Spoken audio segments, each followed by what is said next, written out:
Hey everybody, this is a real quick video in case you have Haylou Moripods T33 wireless earbuds and you need to do a hard reset on them.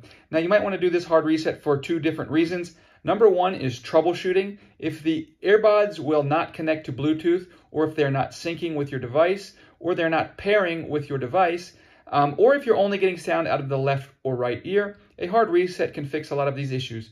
The second reason is if you just want to clear out all of the pairing history so that you can pair them with a new device without having problems of them connecting to anything else, we can go ahead and do that. All we need to do is we're going to put them in the case so that they're charging, and then we will take them out and simultaneously on each of the earbuds we'll tap the back button 5 times. 1, 2, 3, 4, 5.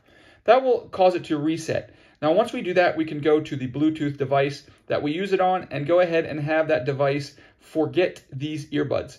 We can put them in the case, close the lid, open the lid, take them out, and pair them again as a new set of earbuds.